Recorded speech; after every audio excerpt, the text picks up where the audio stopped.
Okay, folks, good morning or good afternoon.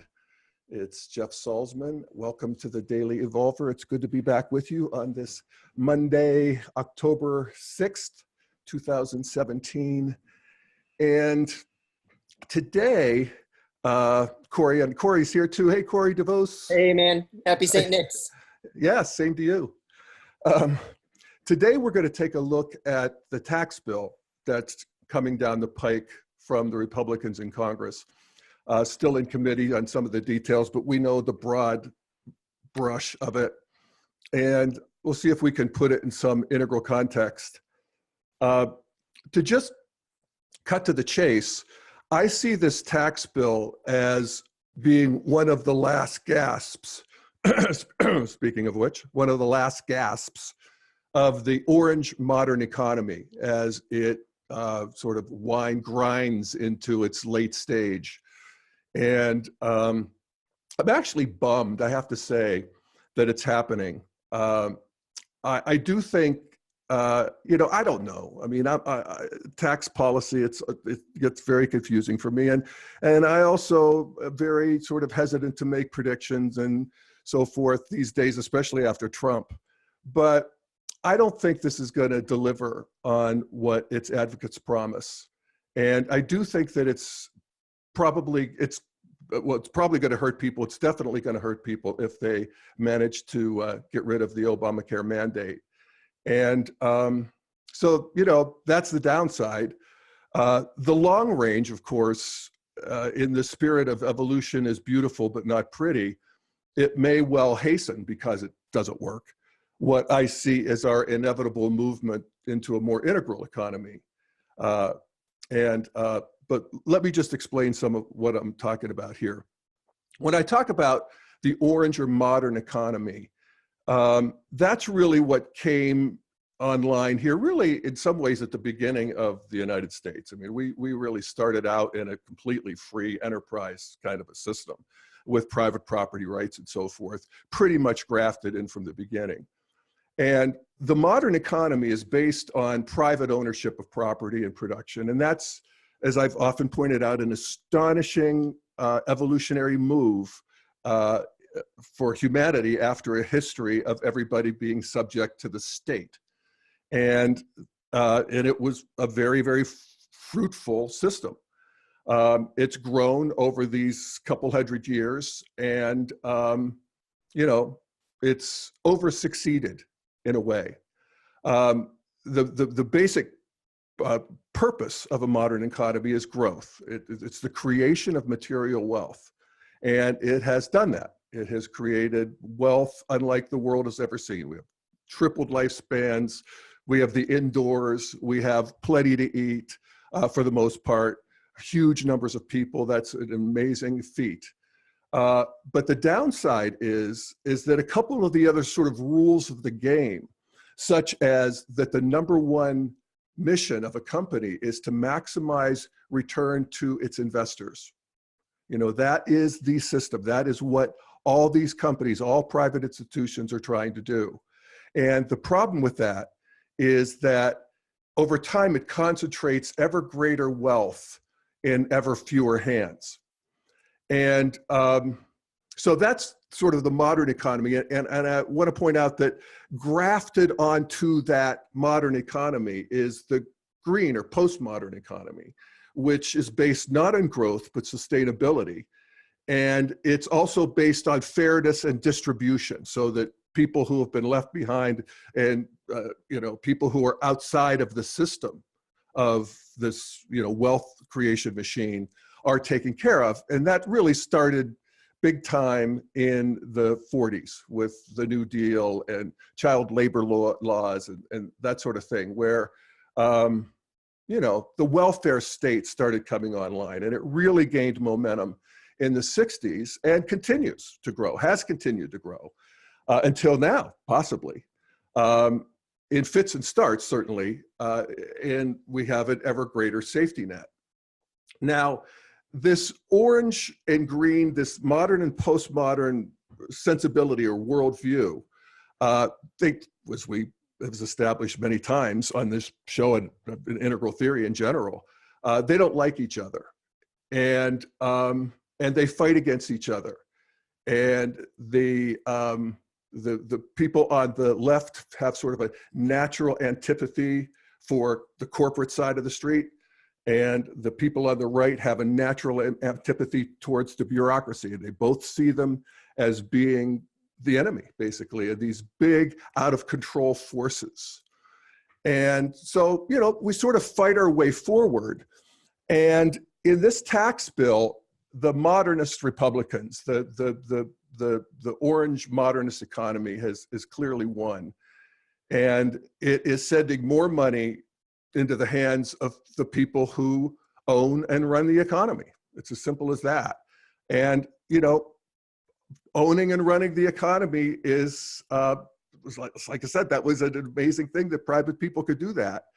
But now, you know, the hope is that the productivity or the increased wealth that is created will trickle down into the pockets of the Congress people who serve them. No, I'm just kidding. The hope is that it will trickle down into the economy to help everybody. And, you know, trickle down economics is widely derided on that liberal side of the street, on the postmodern side of the street. But in fact, it's worked. The rising tide of economic growth seen after World War II indeed lifted all boats until it didn't. And this is one of the problems. I'm going to show a graph. I'm not going to do too many graphs because, like I said, I get confused by the numbers. I'm looking at the big trends here. But let me just show you this one graph because it's really pretty stunning. It's from, let's see, Bloomberg. So, you know, part of the oligarchy. And this is the, shows the increase in output. The increase in productivity is this blue line. And the increase in the real compensation of workers per hour is in this line. And you can see that after World War II, starting in 1947 here, they grew evenly. And, you know, it's like this, they say on the title of this slide, these two were supposed to be inseparable. And the productivity and the compensation grew roughly at the same rate until, you know, the big tax cut in the 80s, which I remember very well. And then the productivity started going more into the hands of the owners than the workers. And we can see that through 2007. And the statistics that I saw from Robert Reich, now he's a partisan and whatever, but you know, he was also the labor secretary. He's a smart guy. He showed that 95% of the economic gains since 2009, so that's 8 years ago, since the recovery after the Great Recession, since the recovery started, that 95% of the economic gains since then have gone to the top 1% net worth.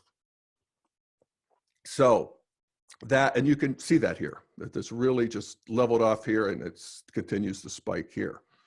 So that is untenable. You know, there's just something about the collective intelligence of, you know, we've always had it. That's part of the human condition. It's part of our reality, is that we have an individual and we have a collective intelligence. They're at a certain polarity, and politically they're at a polarity for sure. But at some point, the collective says that's untenable. And the problem is, I think I said a minute ago, modernity in a sense worked too well. Let's remember that a modern economy is about the creation of material wealth. That's what it does. And we got very good at it. The material world, human beings have mastered the material world in many ways. And some people are very, very good at it. So in our world where all the information is available to us, and we have all sorts of intelligence working on it, machine and human, we have created what one commentator called a super sorting system. And I love that because it shows us when you get this machine of intelligence, this worldwide machine of intelligence working, that, you know, the payoff to these elite players just becomes astronomical. And so we have, you know, Jeff Bezos, who last week became the first person ever with a 12-digit net worth in the United States, $100 billion. We have Elon Musk, the first man in history to create $4 billion corporations, different corporations. We have Larry Merlo, another interesting member of the 0.001%. He's the head of CVS Pharmacy, and he gained notoriety a couple of years ago for enjoying the widest gap in the country between the CEO salary and the average salary of their workers.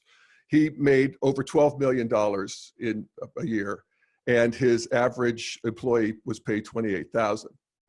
And I see that now he's getting another $55 million bonus for the acquisition of Aetna Insurance.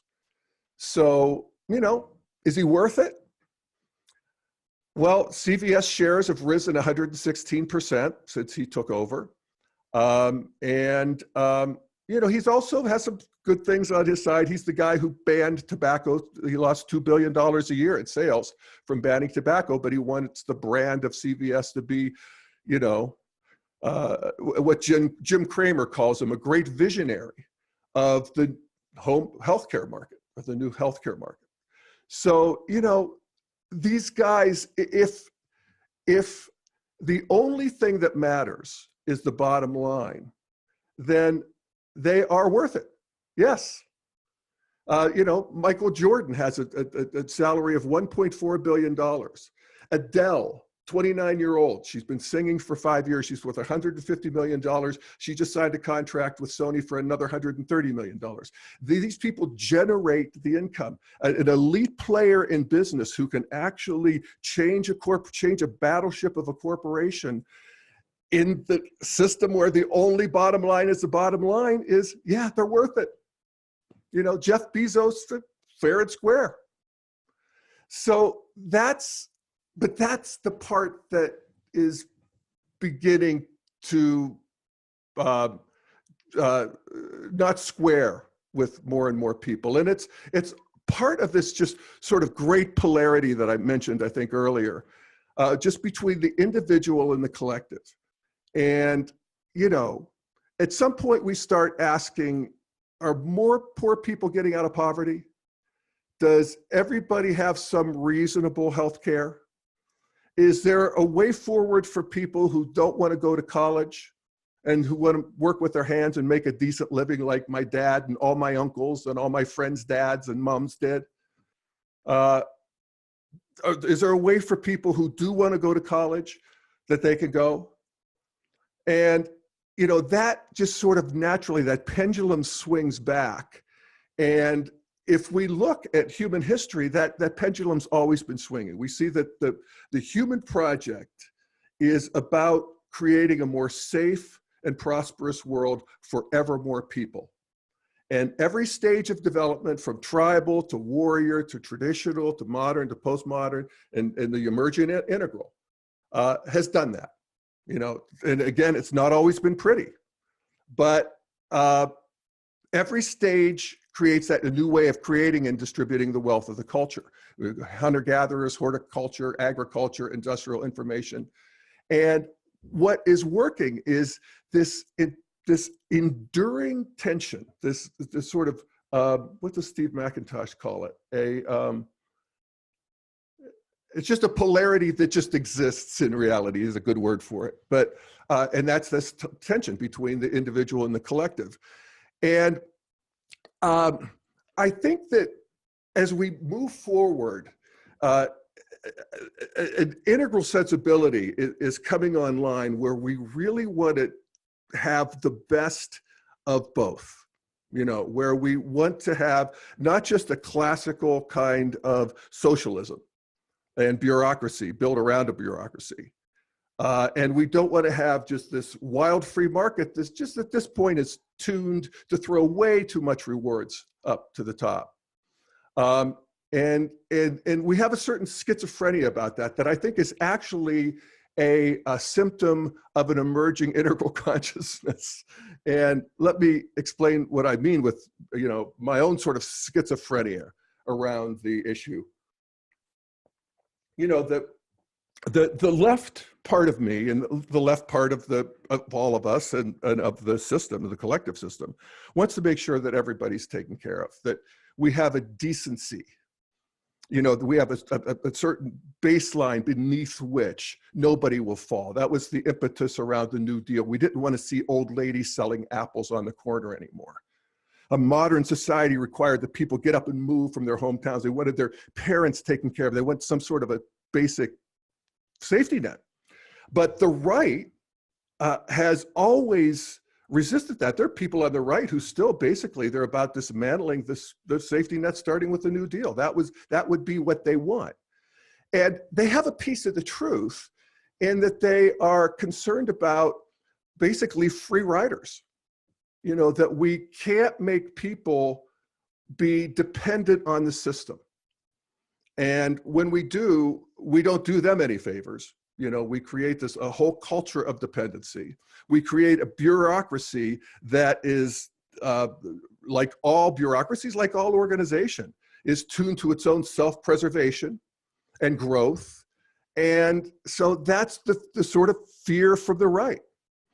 And we keep these in balance. I think that the pendulum swings, but the clock moves forward. And we have ever, greater both productivity and taking care of people. But this tax bill is, I think, a bad swing in the wrong direction. But at any rate, I saw this come clear to me. I'm thinking, was it yesterday morning? It might have been. It was yesterday or the day before. So I was out running errands and I went to Whole Foods to get some breakfast. So they have this big breakfast buffet. And I filled my container with quinoa and oatmeal and fruit and nuts and yogurt and all of this good stuff. And I took it over. They have this nice dining section. This is one of Whole Foods' big mothership stores. And I sat down and I'm eating.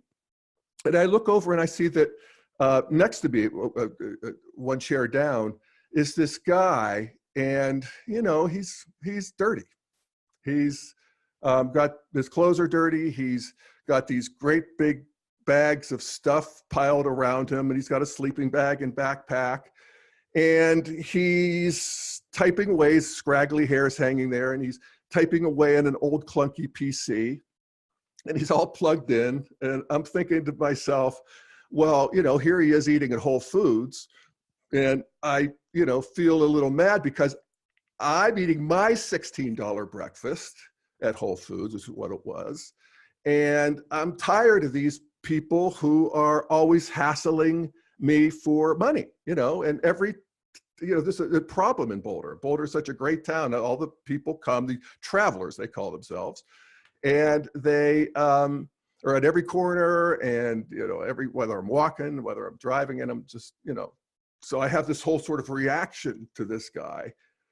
And then I look down and I see that he's actually not eating at Whole Foods. He's eating at Whole Foods. He's using their table, but he's eating a can of Hormel beans, which they don't sell at Whole Foods. And they're just sort of cheap from one of the grocery stores.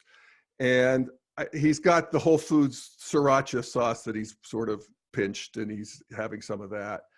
And then my heart breaks, and I have, I realize that there are people that are actually not really capable of taking care of themselves in the way that we think people need to be taken care of. And this is just one of the sort of moral dilemmas of this idea where we have a safety net, and how do we deal with free riders? And I've come to the conclusion that there is a certain group of people who they're going to be free riders. They have a sort of, some of them have what I would consider to be sort of a disorder of volition. They are smart, they could carry on a conversation, they know a lot, some of them are well educated, but they can't sort of get off the couch and get moving. And, that's not just situational, it's part of their makeup. And then of course there's just the people who are adventure. The Woody Guthrie types. They're just, this land is your land, and they're out living on the land, and they don't have any of the constraints of society. And there's something about that I appreciate. So, I have this sort of, like I said, schizophrenia about it. And, but here's the good part, is that the beat goes on, people. And, the integral economy is coming, and we can actually see it. I heard on Morning Joe this morning, there's a guy come on, he did a study at Harvard on millennials. And millennials, of course, the people born after the year 2000. And it's there, as of 2018, they'll all be 18 at a minimum. They will be the largest voting group in the country, and they'll be larger than the baby boomers, and they're not at all happy with politics as is currently played. 2/3 of them are fearful about the future, and less than half of them care about the political parties. I think 40% identify as Democrat and 30% identify as Republican. But it's more radical than that. Michelle Goldberg, who's one of the new columnists in the New York Times, wrote a column last week called "No Wonder Millennials Hate Capitalism." And she talks about a survey that showed, and I'll quote here, 44% of millennials would prefer to live in a socialist country, compared with 42% who want to live under capitalism.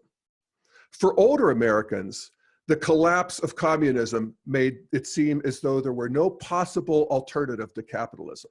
So I'll say that again. For older Americans, the collapse of communism made it seem as though there were no possible alternative to capitalism.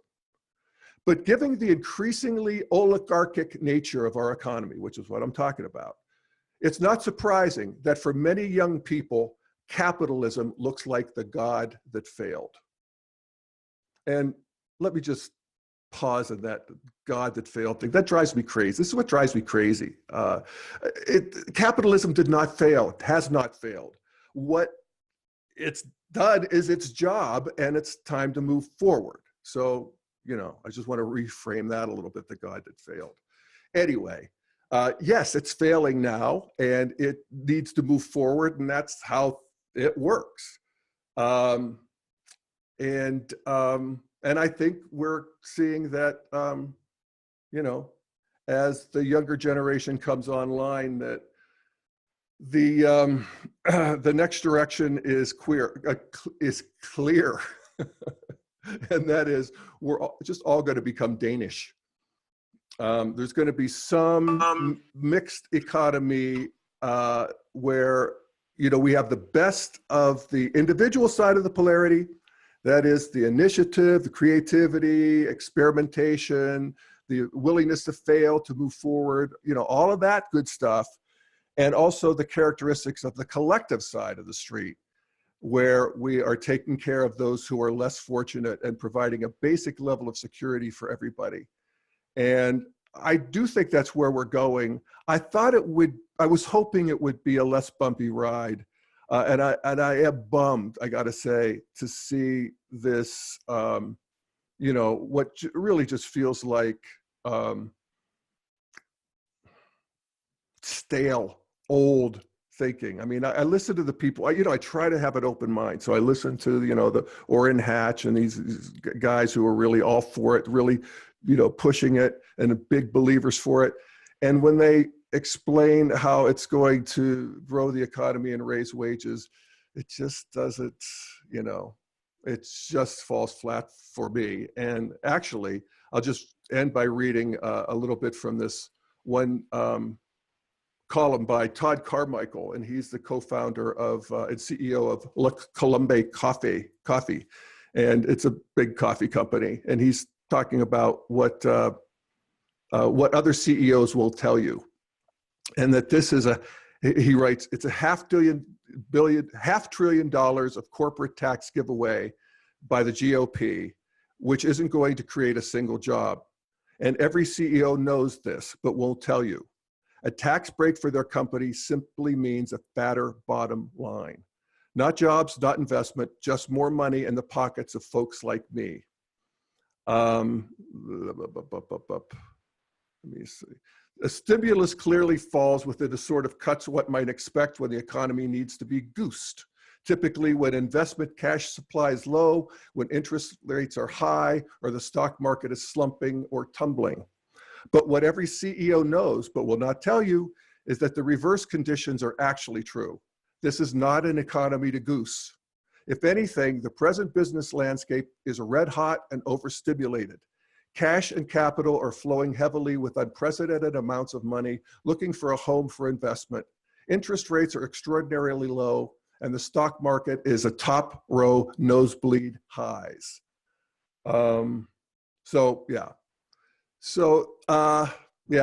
Sort of bummed here, and hey, Corey, man. Hey, man. I want to hear what you have to say. You're Yeah. sitting in another seat in this bus. Yeah. This is kind of terrifying. I mean, just to sort of personalize it for me, I have a daughter who received a liver transplant when she was 1.5 years old. She's doing amazingly well. It's been a miracle to see her recover. But, we're on the private insurance market. Integral Life isn't a big enough company to offer employer-based healthcare. So we're on the private market here in Colorado. And, one of the big issues with this tax plan is they're getting rid of the mandate. And the mandate is by far the least popular aspect of the Affordable Care Act, but it's the only piece of the ACA that actually made the math work, that actually allowed for the protections of pre-existing conditions like that my daughter has.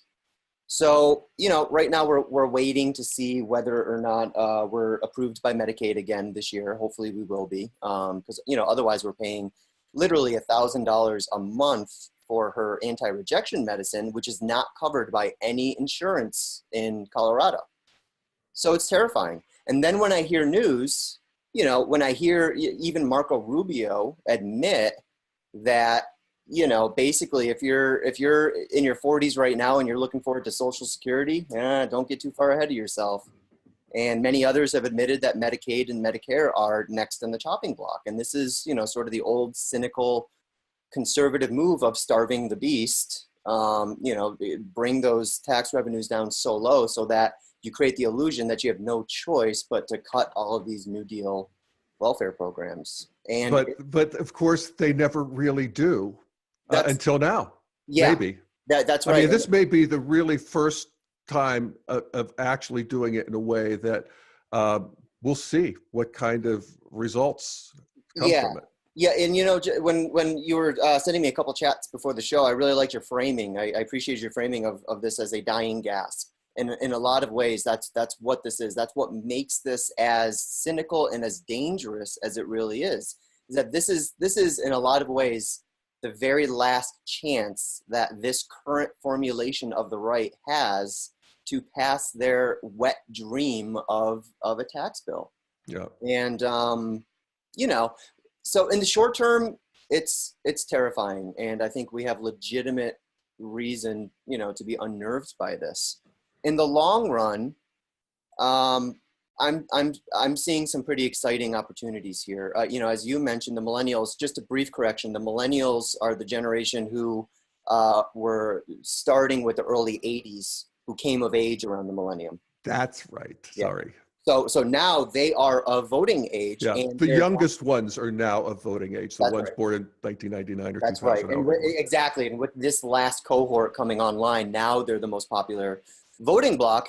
And, in previous elections, the voting bloc was least likely to turn out. I know. That's about to change in a major way. So I think that, look, I mean, you want to talk about a dying gasp. Between this tax plan, between the almost inevitable repeal of net neutrality, which is something millennials care deeply about, with, you know, Trump's overall incompetence and possibly corruption, with, you know, the GOP doing stupid shit like getting behind Roy Moore. I mean, you know, at this point, when our country is as radicalized as it is, that pendulum is no longer a pendulum, it's a wrecking ball. And it's doing some serious damage right now.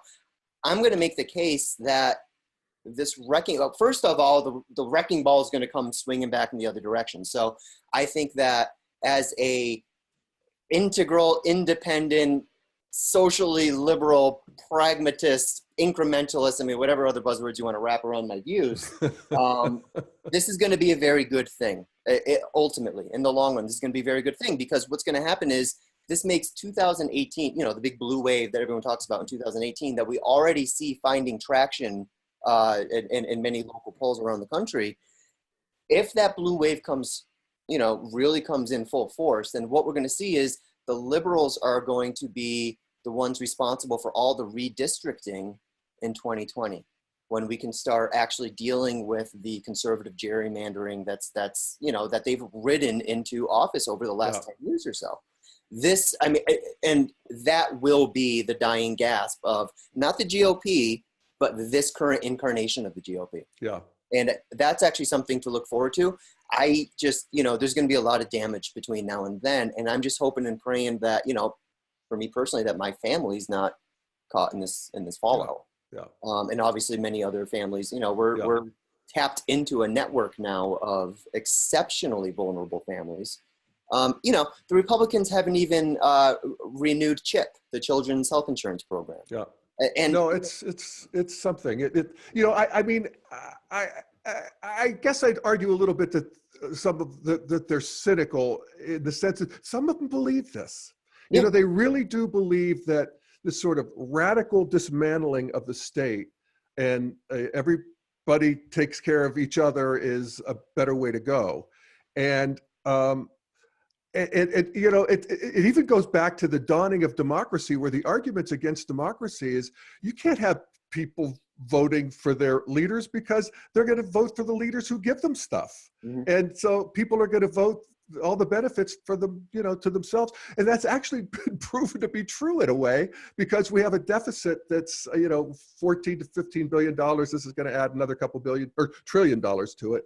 But, you know, from an evolutionary standpoint, that's all good. Yeah. Because we actually did want people to be taken care of. The modern system creates so much wealth that, you know, at some point, how many tens of billions of dollars do you really need? Yeah, that's right. You know, and there is again, that collective side comes back online. And it almost goes back to that. In fact, it does. It goes back to that line that Obama was pilloried for, where he said, he was talking about a small business person or whoever, and he was talking about, you know, they use the roads, they use the courts, they didn't build that. You didn't build that. And of course, the right ran with that, you know, you didn't build your company, the government built your company. No, they're both. Yeah. You know, that there is a sort of there is a collective ownership of the civilization, of the society, that has to be taken into account. Okay. I mean, these people, and you know, I know a lot of them. I've benefited from it myself. The system is so great that you can get in there and you can make all kinds of money with, and actually not support the system commensurately. That's right. And that's what has to change. Yeah, and I think that will change. Yeah. Yeah, and I think it will too. Again, this is adding evolutionary pressure. This is just fuel for Eros, you know. You know, and one of the other sort of framings that I use for this is, you know, during our cryptocurrency talk with Ryan Oki a couple months back, we were talking about sort of the evolution of scarcity, right? And how the original scarcity of the human race was food, until we hit the agrarian revolution, where the scarcity became land. And then we ran out of frontiers, and each plot of land was capable of growing enough food. So land was, you know, no longer seen as the primary scarcity. It became capital. Well, now we're at the point in the evolution of scarcity where the real scarcity is the attention economy. And what I see happening, and this is, this is where I sort of get a little bit cynical and a little bit scared. What I see happening is plutocratic interests using the attention economy to create the illusion of a scarcity of capital that's actually not there. There is no scarcity of capital. This country has, as you mentioned, earlier in your show, this country has a ton of wealth. Yeah. It's just not being utilized. It's not being wielded in a way that is a benefit to the whole. Yeah, I've never understood, there's an argument from the economists on the left is let the money flow to the people who are actually going to go out into the marketplace and spend it. That's right. That's right. Yeah. And that's how you goose an economy. No, that's right. Do you remember adding it to the top? Yeah. Do you remember George Bush's? It made sense to me. Yeah. Yeah, it makes a ton of, do you remember George Bush's, everyone made fun of him for it. But remember when George Bush sent out like $500, that was, one of his stimulus programs. That is actually far more, everyone made fun of him for it. Right. It's actually a far more effective way to stimulate an economy because it creates, you give money to poor people, they're going to spend every penny of that money. Yeah. And demand is what increases jobs. Demand is what raises wages. Yes. Not somebody having another zero on their, statement every month. That's right. I mean, it's like we're just pretending Kansas isn't a thing, right? They've tried this approach with Kansas and it was, disastrous. Yeah. And now it's like, oh, well, let's, that's the problem with trickle down today is that it's largely a belief system that doesn't have a lot of math behind it. No, it does. I mean, as I was saying, even as I hear them argue for it, I don't, maybe they are cynical, I don't know. But there was something to believe in at one point and it's just overshot, that's the way of things. People, they exceed with their success and there's a correction and boy, this is one. I find myself quoting the Big Lebowski a lot. I say, liberals, you got to stop calling these guys Nazis. They're not Nazis. They're nihilists, dude. Say what you will about the tenets of National Socialism. At least it's an ethos. Yeah. I'm not seeing much of an ethos here. Well, I'd argue that, but we can do that another day. But yeah. So anyway, lot to think about, and of course we'll see how it actually unfolds here in the next couple of weeks. Presumably it's going to happen. So all right, my friend. Well, thanks, Corey. Yeah, thank you, man. Thanks for making this available to me and to us, this Daily Evolver daily thing, Monday, Wednesdays, and Fridays on Integral Live. Thank you for making Integral Live happen. Thank you for making Integral Life happen. Is there anything you'd like to plug? Let's see. We're going to be sending out an email soon that's going to allow people to purchase webcasts for the What Now event at the end of the year. Oh, cool. Yeah, I think we're selling those for $125 for the full event, which includes downloads of all the sessions and all that. And that'll be $100 for members of Integral Life. So if you become a member today, that'll save you $25 on the webcast. And I'm also going to be sending out an email soon that allows people to purchase Integral Life gift certificates. So if you want to give the gift of Integral membership or one of our courses or something like that, this will allow you to do so. So stay tuned. And I was thinking about that. That's a great idea. The Integral Life membership as a gift. Yeah. Because for the right person, that would be a really terrific gift. Somebody who's really interested in Integral, somebody who's really interested in, evolution as it, arises on the ground. Yeah, I think that's a good move. Yeah. All right, gang. Well, thank you so much for listening and watching, and we will see you back here on Friday for the next Daily Evolver. Take care. Bye, guys.